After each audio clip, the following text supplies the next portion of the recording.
Shalom, salam sejahtera bagi Bapak Ibu Saudara-saudara, anak-anak yang dikasihi oleh Tuhan Yesus Kristus. Berjumpa kembali bersama saya Pendeta Eka di dalam renungan firman Tuhan pada hari ini, hari Selasa 14 Maret 2023. Sukacita dan damai sejahtera dari Tuhan Yesus kiranya menyertai hidup kita sekalian. Puji nama Tuhan. Pembacaan firman Tuhan hari ini sampai pada kitab Yeskiel pasal yang ke-48.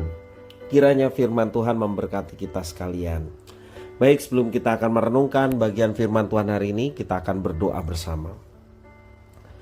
Tuhan Allah Bapa di surga, di dalam nama Tuhan Yesus, kami datang kepadamu mengucapkan syukur dan terima kasih buat kasih setia dan pemeliharaan Tuhan kepada kami sampai pada hari ini.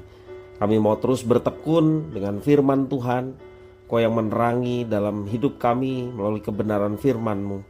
Karena itu kami memohon pimpinan Roh Kudus, bukan saja untuk kami dapat memahami firman Tuhan, tetapi kami dapat menerapkannya dalam hidup kami.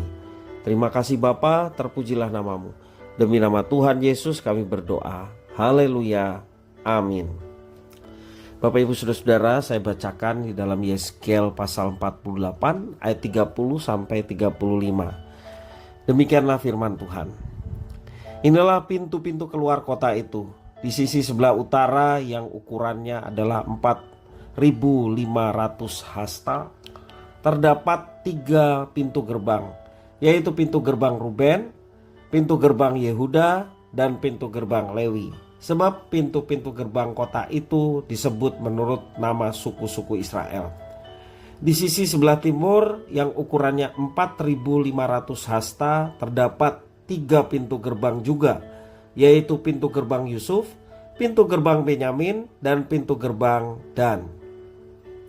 Di sisi sebelah selatan yang ukurannya 4.500 hasta, terdapat 3 pintu gerbang juga, yaitu pintu gerbang Simeon, pintu gerbang Isakar, dan pintu gerbang Zebulen. Di sisi sebelah barat yang ukurannya 4.500 hasta, terdapat 3 pintu gerbang juga, yaitu pintu gerbang Gad, pintu gerbang Asyer, dan pintu gerbang Naftali. Jadi keliling kota itu adalah 18.000 hasta. Sejak hari itu nama kota itu ialah Tuhan hadir di situ. Bapak Ibu Saudara-saudara yang dikasihi oleh Tuhan Yesus Kristus, Tuhan memanggil bangsa Israel untuk menjadi saksi atau menjadi berkat bagi bangsa-bangsa di sekitar. Itulah salah satu janji Tuhan kepada nenek moyang Israel, yakni Abraham, bahwa melalui keturunan Abraham semua bangsa boleh mendapatkan berkat. Maka bangsa Israel dibawa ke sebuah kota yang nantinya berperan sebagai saksi bagi semua bangsa yang berada di luar kota itu. Apakah maksud Tuhan menempatkan kota itu di wilayah yang tidak kudus? Semua itu dimaksudkan agar setiap orang, baik orang awam maupun orang asing, dapat memasuki kota yang dikhususkan untuk Tuhan itu. Ada 12 pintu keluar yang dibuat di kota itu. 12 pintu itu diberi nama menurut ke-12 suku Israel. Mengapa disebut pintu keluar? Kok bukan disebut pintu masuk? Ya.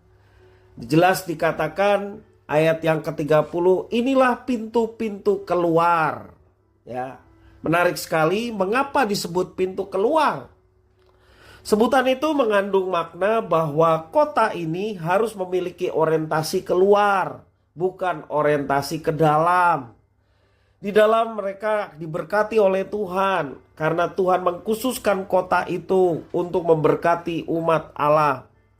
Ketika seorang keluar dari kota itu, maka akan ada pula berkat Tuhan yang keluar dari kota itu. Ada kemuliaan Tuhan yang terpancar keluar dari kota itu. Kota itu adalah tempat Tuhan hadir dan bersemayam. Akan terus mengingatkan bahwa Israel dipanggil untuk menjadi berkat bagi bangsa-bangsa yang lain. Sungguh luar biasa Tuhan memilih satu bangsa untuk menjadi berkat bagi bangsa-bangsa yang lain. Walaupun bangsa yang dipilih oleh Tuhan adalah bangsa yang kecil, bukan bangsa yang memiliki kekuatan besar menurut kasat mata pada waktu itu. Tetapi mereka bangsa yang kecil. Tetapi yang disembah adalah Tuhan Allah Sang Pencipta alam semesta yang menguasai manusia-manusia, termasuk bangsa-bangsa yang dianggapnya gagah perkasa. Tetapi Tuhan tetap menetapkan umatnya untuk menjadi berkat bagi bangsa-bangsa yang lain. Bapak, Ibu, saudara-saudara yang dikasihi oleh Tuhan Yesus Kristus, dari umat Allah yang lama, demikian juga umat Allah yang baru, yakni gereja Tuhan, memiliki panggilan yang sama. Setiap orang percaya atau gereja Tuhan memiliki panggilan yang orientasinya keluar untuk menjadi berkat bagi sesama. Ketika Tuhan hadir dalam hidup kita, maka orientasi kita tidak lagi menerima, tetapi memberi. Tidak lagi memikirkan diri sendiri, tetapi mulai peduli kepada orang lain. Di rumah Tuhan kita diberkati, keluar dari rumah Tuhan kita memberkati. Dan melalui kehidupan kita dipanggil untuk memuliakan Tuhan Yesus Kristus melalui perbuatan baik kita kepada sesama kita. Di dalam Matius pasal 5 ayat 16 dijelaskan, demikianlah hendaknya terangmu bercahaya di depan orang, supaya mereka melihat perbuatanmu yang baik dan memuliakan Bapamu yang di surga. Itulah panggilan Tuhan kepada umatnya. Demikian juga panggilan Tuhan kepada bangsa Israel. Sama-sama dipanggil untuk keluar dan menjadi berkat. Yohanes pasal 15 ayat 16 mengatakan, bukan kamu yang memilih aku, tetapi akulah yang memilih kamu. Dan aku telah menetapkan kamu supaya kamu pergi dan menghasilkan buah, dan buahmu itu tetap. Supaya apa yang kamu minta kepada Bapa dalam namaku diberikannya kepadamu. Luar biasa.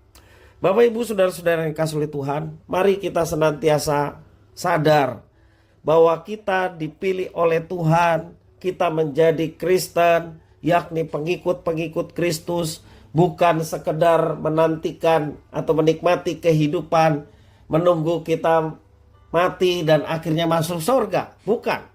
Bukan itu tujuannya. Tujuannya adalah kita memuliakan Bapa dengan melakukan perbuatan-perbuatan baik, sehingga ketika kita melakukannya, orang lain pun boleh melihat kemuliaan di dalam kehidupan orang percaya, dan mereka pun turut memuliakan Tuhan.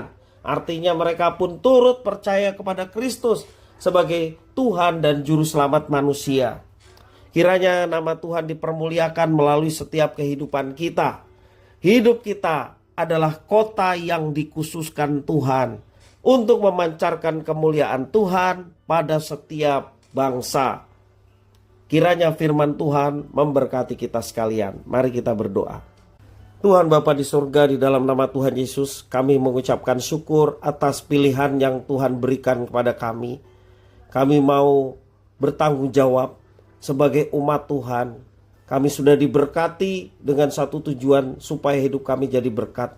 Kami sudah mendapatkan janji keselamatan, janji pengharapan, dan kemuliaan yang telah hilang Engkau berikan kembali kepada kami. Kami pun ingin memancarkan kemuliaan dan boleh menjadi berkat bagi sesama, sehingga sesama pun boleh mengenal Tuhan sejati di dalam Yesus Kristus dan turut diselamatkan. Terima kasih ya Tuhan, inilah diri kami. Kami siap sedia untuk menjadi berkat bagi sesama. Demi nama Tuhan Yesus Kristus kami berdoa. Haleluya. Amin.